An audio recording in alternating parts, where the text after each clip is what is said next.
नमस्कार मित्रांनो, तुमचं सर्वांचं एपी द स्टोरी टेलर या आपल्या मराठमोळ्या यूट्यूब चॅनलमध्ये मनापासून स्वागत आहे. तर तुम्ही सर्वजण विचार करत असाल की ब्लॉग बनवता अक्षयला हे स्टोरी टेलिंग करायचं भूत कुठून झपाटलं, तर कारणही तसंच आहे. एक असा इन्सिडेंट आमचा ट्रेकिंगचा ग्रुप असणाऱ्या 5 जणांसोबत घडला की तो इन्सिडेंट विसरायचं म्हटलं तरी विसरता येत नाही. आणि तोच अनुभव आज मी अक्षय पाटील तुमच्यासोबत शेअर करणार आहे.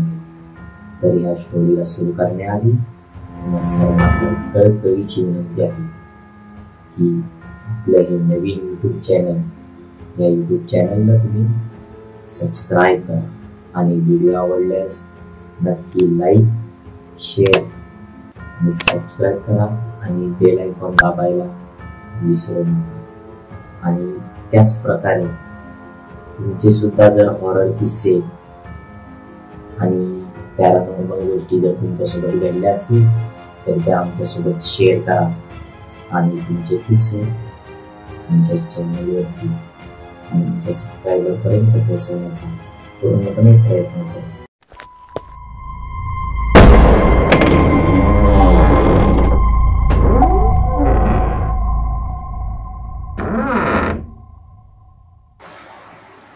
माझ्या मित्राने मला कॉल केला आणि सांगितलं आपल्याला चंदेरी किल्ल्यावरती ट्रेकिंगसाठी जायचं. आमचा प्लॅन झाला, सर्वजण तयार झाले. टोटल आम्ही 5 जण. मी कोणाचंही नाव घेणार नाही, तर आम्ही 5 मित्र होतो आणि आम्ही सकाळी 4 वाजताची ट्रेन पकडली आणि बदलापूरच्या दिशेने निघालो. कारण चंदेरी गडावरती जाण्याकरिता बदलापूर येथे ऑटोने जाणे. आम्ही घराच्या पायथ्याशी पोचलो. किमान सकाळचे 8 ते 9 वाजले असते आणि गड चढायला सुरुवात केली. त्याच प्रकारे आम्ही नाश्ता नेला होता. नाश्ता केला एका ठिकाणी थांबून आणि दिवसाची वेळ होती. आम्ही गड चढायला सुरुवात केली. एकदम घनदाट असा जंगलाने घेरलेला रस्ता, 4 साईडून हिरवळ आणि निसर्गरम्य वातावरण.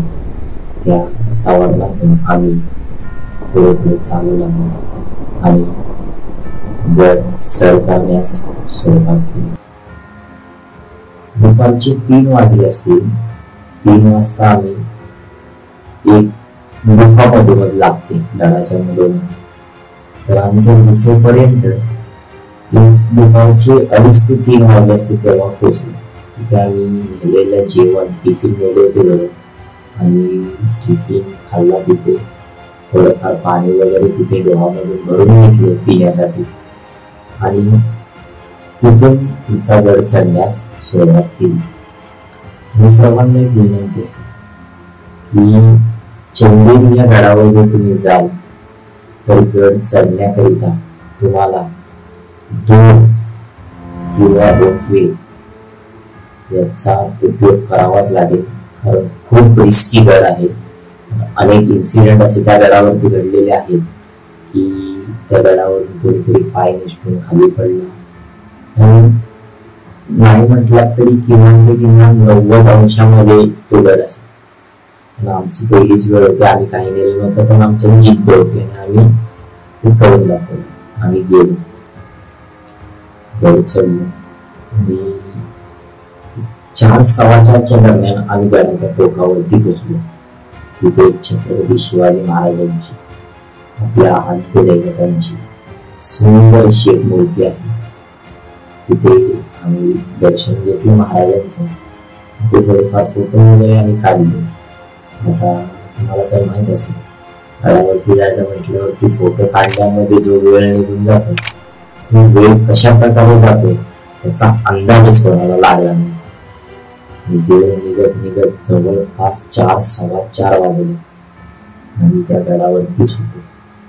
आणि अचानक एक जण म्हणला, अरे किती फोटो काढताय, चला आता वेळ झालाय, तो अजून गड उतरायचाही आहे, किती वाजता जाणार आपण खाली, कधी पोहोचणार घरी, घरातून फोन येणार नाहीत कारण रेंज सुद्धा नाही, कारण संपूर्ण जंगल असल्यामुळे तिथे एकाच्याही मोबाईलला रेंज नव्हती. आम्ही फोटो वगैरे काढले आणि तिथून गड उतरण्यास सुरुवात केली. आम्ही संध्याकाळचे 6:30 वाजता ज्या गुफेमध्ये थांबलो होतो दुपारचे, त्या गुफेच्या इथे आम्ही पोहोचलो 6:15 वाजता. तिथून पुढे आम्ही परत खाली उतरण्यास सुरुवात केली. खाली उतरता उतरता अंधार होऊ लागला, हळूहळू दिवस मावळायला लागला होता. थोडा थोडा अंधार पण होता. प्रत्येक जणांच्या मनामध्ये थोडीफार होईना भीती होतीच. अंधार पडत चाललेला आहे, संपूर्ण घनदाट जंगल आहे चारी बाजूने. किती वाजेपर्यंत आपण खाली पोहोचू? आणि अशा काही गोष्टी आमच्यासोबत घडल्या की त्याचा आमच्यामधल्या एकानेही विचार केला. आम्ही खाली जात असताना तिथे जागोजागी दगडांवरती बाण दाखवलेले आहे, म्हणजे रस्ता कळावा, कोणी रस्ता विसरू नये म्हणून बाणाच्या साहाय्याने एक रस्ता निर्देश करण्यात आलेला आहे. बाण काही झाडांना, काही वेलींना रिबिन सुद्धा बांधलेले आहे. तर आम्ही त्या रिबिन बघत बघत त्या बाणाच्या दिशेने आम्ही खाली उतरण्यास सुरुवात केली. आणि एक वेळ अशी आली की तिथे ना आम्हाला बाण दिसत होता, ना आम्हाला रिबिन दिसत होती. आणि वेळ झाली होती संध्याकाळची 7:45, म्हणजे 8 वाजले होते. प्रत्येकाच्या मनात भीती होती की जंगल आहे, प्राणी असणार, काही कोणाला दगाफटका झाला तर काय करायचं. कारण आम्ही 1 डे साठी गेलो होतो, त्यामुळे राहण्याचा काही प्लॅन नव्हता, आमच्याकडे काही हत्यार वगैरे नव्हते. आणि आम्ही त्याच ह्याच्यामध्ये चालत होतो. मी सर्वात पुढे होतो, कारण बाण बघायचे होते, रिबिन बघायची होती. मी सुद्धा ते बघत बघत चाललो होतो, पण दिसायचं बंद. आणि जे घडायला नव्हतं पाहिजे तेच घडलं. आम्हाला त्या ठिकाणी चकवा लागला. चकवा म्हणजे काय हे मराठी माणसाला सांगायची गरज नाही. आयुष्यामध्ये अनुभवी माणसाला त्याच्या आयुष्यामध्ये एकदा ना एकदा तरी चकवा हा लागलेला असतो. त्याच प्रकारे आम्हाला ही चकवा चालता चालता आम्ही एकाच ठिकाणी फिरून फिरून 3-4 वेळा आलो. आणि हे आम्हाला 2 वेळा आल्यानंतर कळालं नाही. तिसरे वेळ एका मित्राने सांगितलं की अरे अक्षय, तिथे आपण आधीही येऊन गेलो, 2-3 वेळा येऊन गेलो, कारण हा दगड जो आहे मोठा आम्ही जवळपास 2 ते 3 वेळा बघितलं. त्यानंतर आमच्या लक्षात आलं की आम्ही फिरून फिरून त्याच ठिकाणी येतो. आता करायचं तर करायचं काय, कोणालाच काही सुचत नव्हतं, कोणाचंच डोकं चालत नव्हतं. कारण अंधार पडला होता, चारी साईडून घनदाट जंगल होतं. मोबाईलच्या टॉर्च वरती आम्ही चालत होतो. आणि मध्ये क्षण असा आला की चकवा लागत होता आम्हाला, त्यामुळे आम्ही एका ठिकाणी थांबलो. कारण चालून चालून पुन्हा पुन्हा त्याच ठिकाणी आम्ही येत होतो, त्यामुळे आम्ही थांबण्याचा निर्णय घेतला. आता तिथून पुढे जायचं कसं हाच विचार प्रत्येकाच्या मनात. त्यामुळे आमच्या ग्रुपमध्ये, ट्रेडिंगच्या ग्रुपमध्ये एक खूप हुशार पोरगा तो म्हटला की अक्षय, हा रस्ता मला असं वाटतं पूर्वीच्या काळी हा पाणी खाली जाण्याचा मार्ग असावा. कारण नदी ज्या प्रकारचे दगड असतात गोल गोल गारगोटी टाईप, तसेच तिथे दगड होते. तो म्हणाला की हा जो रस्ता आहे तो कदाचित खाली गावाकडे घेऊन जाईल आपल्याला, कारण पाणी हे जे वरून जातं ते खालीच जाणार. त्यामुळे आपण ह्या रस्त्याने जाऊया, आपण दुसरा कुठलाच मार्ग अवलंबायचा नाही, आपण ह्याच रस्त्याने खाली जाऊ, म्हणजे कुठेतरी आपण पोहोचू. आम्ही सगळ्यांनी निर्णय केला की ह्या रस्त्याने आपण जायचं. रस्त्याने जात असताना जुनी माणसं सांगतात ना, ज्या व्यक्तीला मनुष्य नसतो त्याला या सगळ्या पॅरानॉर्मल गोष्टी ज्या असतात त्या दिसतात किंवा जाणवतात. तसंच आमच्या मधल्या एका सोबत घडत होतं. त्याने आम्हाला कोणालाच सांगितलं नाही, कारण आम्ही सुद्धा घाबरून जाऊ. त्या रीतीने त्यांनी कोणालाच ती गोष्ट सांगितली नाही की त्याला काहीतरी दिसत होतं. आम्ही त्या रस्त्याने चालू लागलो. आता चालता चालता एक क्षण असा आला की भला मोठा दगड तिथे रस्ता दिसत नव्हता, अंधार असल्यामुळे. माझा मित्र मला म्हटलं, अक्षय जरा त्या दगडावरती चढून बघ रे, पुढे रस्ता आहे का नाही. मी गेलो, भरभर त्या दगडावरती चढलो, त्या दगडावरून पाहू लागलो की रस्ता आहे का नाही. मला रस्ता तरी दिसत होता. मी सर्व मित्रांना सांगितलं, अरे या आहे रस्ता इथे खाली जाण्यासाठी. सगळे मित्र दगडाच्या बाजूने जागा होती तिथून निघाले आणि मी त्या दगडावरून खाली उडी मारली. जवळपास 4 ते 5 फुटाचा दगड असावा. मी त्या दगडावरून खाली उडी मारली आणि मी सरळ पाण्यात पडलो. त्या पाण्यामध्ये अचानक पडल्यामुळे मी सुद्धा घाबरलो आणि मित्र सुद्धा घाबरले. ते लक्ष काय झालं, लवकर लवकर लवकर सगळ्यांनी पाण्यामध्ये उडी मारली आणि मला साईडला घेतलं, बाहेर काढलं. ते म्हटले काय झालं अचानक मध्ये. त्यांनी सांगितलं इथून वरून मी बघत होतो दगडावरून तर मला हा रस्ता दिसत होता आणि म्हणून मी उडी मारली खाली जमीन असेल म्हणून, तर पाणी. तर हा एक इन्सिडेंट आमच्यासोबत घडला. ते कोणाला कळतच नव्हतं की काय कसं काय ते झालं. तो एक इन्सिडेंट आमच्यासोबत घडला की रस्ता दिसत होता आणि उडी मारल्यावरती पाण्यात पडलो. तिथून बाहेर निघालो, पूर्णपणे मी भिजलो होतो, थंडी वाजत होती. तरी पण एक खाली जायचं, घरी जायचं, कारण रेंज नव्हती, घरचीही वाढ बघत होते, काळजी त्यांनाही होती. त्यांनाही फोन करून सांगायचं होतं. म्हणून आम्ही पुढचा प्रवास करायला सुरुवात केली. चालता चालता आमच्या जो मनुष्यबळ ज्या मुलाला होता तो सर्वात मागे होता आणि तो अचानक मध्ये आला, म्हणजे मधल्या साईडला उभा राहिला आणि मग मध्ये येऊन चालू लागला. आम्ही विचारलं, अरे काय झालं, का तो असा पळत आला. म्हणला काय नाही, त्याने आम्हाला सांगितलं नाही शेवटपर्यंत की त्याच्यासोबत काय होतं. म्हटलं काय नाही, असं झालं. तर आम्ही सुद्धा घाबरला. जर सगळेच घाबरले तर मग पॅनिक होऊन अजून सिच्युएशन वाईट होऊ शकते. त्यामुळे त्याने आम्हाला कोणालाच सांगितलं नाही की त्याच्यासोबत काय घडत होतं.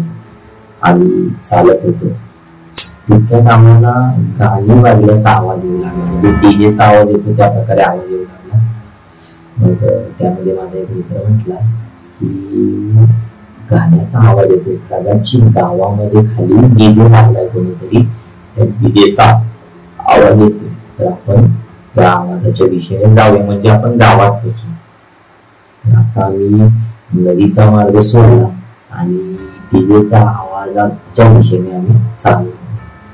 त्या दिशेने जात असताना आम्हाला एक क्षण असा आलाय की डीजेचा आवाज आम्हाला चारी बाजूने ऐकायला येऊ लागला. आम्हाला सुचलंच नाही की इथून पुढे करायचं काय, जायचं की त्यांना आवाज मागून येतोय, पुढून पण येतोय, साईडून पण येतोय, म्हणजे चारी मिनिटातून आवाज येत होता डीजेचा. मग थोड्या वेळ आम्ही तिथे थांबलो आणि आम्ही प्रॉपर लक्ष केंद्रित केलं की कोणत्या साईडून सगळ्यांनी कान लावले आणि मग सगळ्यांनी फिरायला विचारले की तुला कोणत्या साईडून जास्त आवाज येतो. मग त्या दिशेने आम्ही चालू लागलो, डीजेच्या दिशेने गेलो आणि ते आमचं नशीब चांगलं होतं की आम्ही त्या दिशेने गेलो. कारण जर आम्ही त्या पाण्याच्या दिशेने गेलो असतो तर आम्ही नदीमध्ये बरोबर गेलो असतो. असा तो प्रवास होता. तर आम्ही डीजेच्या आवाजाच्या दिशेने गेलो तर एक रिसॉर्ट होतं बदलापूरमध्ये. रिसॉर्टचं नाव काय मला आता आठवत नाही. रिसॉर्ट होतं, त्या रिसॉर्ट मध्ये डीजे चालू होता, म्हणजे नाईटला डीजे वगैरे चालतो, डीजे चालू होता. तर आम्ही तिथे थांबलो, डीजे ज्या ठिकाणी चालू होता तिथे, आणि बाहेरून आम्ही आवाज देत होतो आतमध्ये की कोण आहे का, कोण आहे का.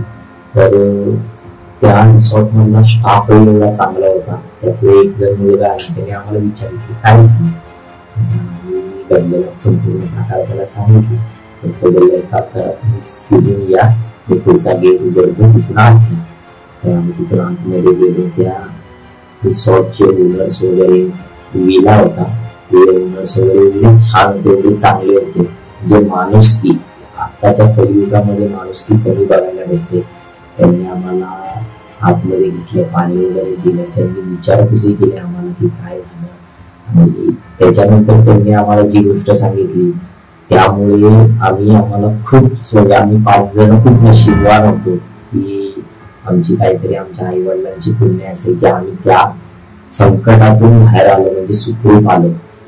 असा विषय त्यांनी आम्हाला सांगितले की चंदेरी गडावरती 2 आठवड्याला पूर्ण कोणतरी वर चढताना, चंदेरी गडावरती जाताना हरवतं, गडावरून पडतं, पूर्ण कोणतरी गायब होतं, मृत्युमुखी पडतं. आणि असल्या थरारक अशा गडावरून आम्ही 5 जण सुखरूप आलो, ही खूप मोठी गोष्ट होती. ते म्हटले की तुमचं नशीब थोडं आहे की तुम्ही सुखरूप आलात. आणि त्यांनी आम्हाला जेवणा वगैरे साठी विचारलं, पण तिथे आल्यावरती आम्हाला रेंज आली. आम्ही घरी वगैरे फोन लावून सांगितलं की असं असं झालं, आम्ही जरा रस्ता विसरलो होतो, पण आम्हाला लेट होणार आहे, तरी आम्ही 11 साडे 11 पर्यंत आम्ही येतो. तर आम्हाला 10 वाजले होते, तिथे 10 वाजले तरी आम्ही तिथेच होतो. तर नंतर रिक्षावाला आम्ही बोलून घेतला, त्या रिसॉर्टवाल्याने फोन केला त्या रिक्षावाल्याला, तो रिक्षावाला आला आणि 5 जण त्या रिक्षामध्ये बसलो. आणि मग स्टेशनच्या दिशेने जाताना जो मनुष्यगण ज्या मुलाला होता त्या मुलाने तोंड उघडायला सुरुवात केली, कारण तो काहीच बोलत नव्हता. तो तेव्हा बोलायला लागला की मला मनुष्यगण आहे, आणि माझ्या मम्मीने मला सांगितलं होतं की मनुष्यगण ज्या व्यक्तीला असतो त्याला अशा पॅरानॉर्मल गोष्टी ज्या असतात, निगेटिव्ह गोष्टी असतात त्या दिसतात, त्या त्याला अट्रॅक्ट करतात. आणि त्यामुळेच मी जरा सावध राहिलो. मी तुम्हाला सांगितलं नाही, कारण 2-3 जागी असं झालं की मला लिटरली एक माणूस दिसत होता असं त्या पोराने सांगितलं. तेव्हा आमची हवा एवढी टाईट झाली होती रिक्षामध्ये असताना की आम्हाला काही सुचतच नव्हतं की जर ते त्याने त्या वेळेला सांगितलं असतं किंवा तो बघत होता त्याला किती भीती वाटली असेल, त्याची काय हालत झाली असेल त्यावेळेला, तो आम्ही विचार करत होतो. कारण त्यांनी सांगितले की येताना मला एका ठिकाणी एक माणूस दिसत होता, झाडाच्या बाजूला उभा होता एका वेळेला, आणि तो आपल्याकडे 5 जणांकडे एकटं बघत होता. दुसऱ्या वेळेला तोच माणूस झाडावरती बसला होता दुसऱ्या, आणि तो झाडावरती बसून आपल्याकडे बघून हसत होता. आणि तिसऱ्या वेळी एका दगडावरती तो बसला होता आणि दगडावरती बसून तो मला बोलत होता, तुलाच फक्त मी दिसतोय, तुझ्या मित्रांना सांग इथून तुम्ही जाऊ शकत नाही बाहेर, कारण तुम्ही आता अडकलाय पुरते. त्या गोष्टी जर त्याने, हे जे घडलेला प्रकार होता तो जर त्याने आम्हाला तेव्हा जर सांगितलं असता तर आमची खूप वाईट अवस्था झाली असती. म्हणजे आम्ही पॅनिक झालो असतो, घाबरलो असतो, पळापळ झाली असती. म्हणजे कसं असतं, कधीतरी फर्स्ट टाइम आम्ही त्या गोष्टीचा अनुभव घेतला होता. त्यामुळे खूप आमची हालत बेकार झाली होती. त्यानंतर आम्ही त्या रिक्षावाल्याने आम्हाला बदलापूर स्टेशनला सोडलं. बदलापूर स्टेशनवरती आम्ही 1-2-3 वडापाव खाल्ले, जेवढं नव्हतं त्यामुळे वडापाव खाल्ले पोटभर, आणि मग ट्रेन पकडून घरी आलो. तर ही स्टोरी तुम्हाला कशी वाटली आणि आम्हाला अवश्य कळवा कमेंट बॉक्समध्ये. आणि अशाच नवनवीन हॉरर आणि मिस्टेरियस स्टोऱ्यांसाठी आपल्या चॅनलला सबस्क्राईब करा, आणि ही व्हिडिओ आवडली असेल तर लाईक आणि शेअर जरूर करा. बेल आयकॉनही दाबा, कारण आपल्या इथून पुढच्या ज्या व्हिडिओ असतील त्यांच्या नोटिफिकेशन सर्वात आधी तुम्हाला प्राप्त आता इथेच आपण आपल्या स्टोरीला एंड करूया. धन्यवाद.